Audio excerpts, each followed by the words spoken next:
when you go and you're gearing up for these shows, you know, you do so many of them a year.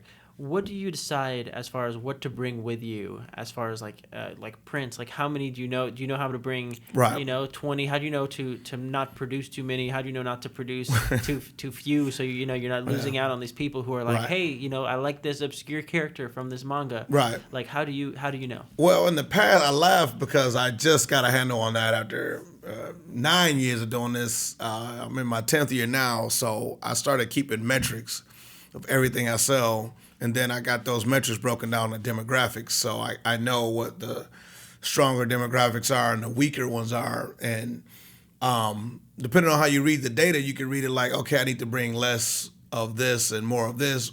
Or you can, as a creator, though, you can like, you know, I need to do more powerful art in this demographic, and this demographic's doing fine for now. I need to bump up this demographic. So at least what we were talking about off camera about how, you know, my Marvel and DC had took a nosedive, but now, you know, I know, okay, if I do better art, so it's a two-pronged thing, it'll sell more. So the numbers that I show from the sales, so okay, I need to bring X amount on average of this thing per show. So it's very boring, but it's pretty much just metrics. You know, It's you not just boring keep at all. metrics. It's really interesting because, you know, a lot of people, you know, I did Comic Cons for many years, and I would set up and go through and try to sell my own books and be at the edge of my table talking, flagging people down. Hey, how you doing? Check out a new book, you know? Oh man, you were a hustler, man. And you know, it's just about getting people's attention and tell them the concept and see if they're interested or not. You know, it's just you're going and you're doing a hard sell. Right. And it's something that's really uncomfortable. At first, yeah. You know, it's like you feel like sometimes people are like you're bothering people, but you have to, you know, all of a sudden they it's crazy because you have these people who are like walking by and you're like, hey, how you doing? And they like stop for a second. They're like, oh, talking to me. Okay, what's going on? They go and you start a conversation and you give them something and they come back to, like, I've had people come back the next day and be like, that comic book that you had that I had never heard of before, it changed my life. It was incredible. I can't wait to pick up the next one. Right. And you're like, oh wow, like what a feeling. Like that's what I love about doing the Comic Cons. Right. Is you get that interaction with fans and you get a chance to experience new things. You get a chance to help people experience new things. That's true, and a lot of people, since Comic Con is still, I look at the 2011 was like the big bang of the comic industry, but the universe is still expanding. It hasn't yet cooled down and congealed in the planet yet, so we're still in the explosion, even way back then. And then we get the secondary explosion of the Infinity War movie, which is just like I've always been pretty good at predicting paradigm shifts, at least not necessarily predicting them, but at least knowing when they're happening. And that's a paradigm shift. Like that movie should have tanked. We're a cynical nation now where we want colossal failures to happen.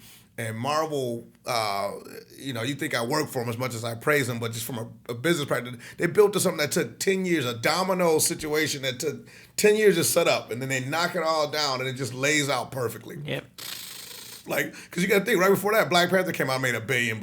Yeah. Did another one, like, just back to back. Yeah. Just boom, boom, boom. They're just bombarding the industry with new things that they've never seen before. You talk about, like, hitting your demographics. Like, Black Panther is, like, the first major superhero movie with a black character. Yeah, but not only that, it's with a black character that hit Harry Potter levels of popularity. Like, everybody wants in on that. That's what I'm proud of. It's not like it's black for blacks. It's like, oh man, I want to be a Wakandan. You know what I mean? Yeah. And I'm not even African American or of color. Yeah. You know, every time I see a person that not of color dressed as Black Panther, I'm like, yeah, that's awesome. Because I know that they're into the mythos. Just like you see people dressed up as Jedis, people dressed up as Harry Potter. Everybody wants in on the escapism and the fantasy. And so the fact that they was able to establish, I mean, not just a flash in the past, it's never going away. Like, we're going to be 20 years from now, Black Wakanda Con. Trust me. Like, it's Black Star. I call it Black Star Wars. Yeah. Like, it has so much rich mythology built right in from the beginning. Like, you would watch a Dora Milaje movie. You know, you'd watch a movie about any one of those characters. If they did a Killmonger movie where he's just running around murking people before this movie, you'd watch that movie. Yeah. You know, and so it was like, man, you know, and I will be the first one to tell you, I was not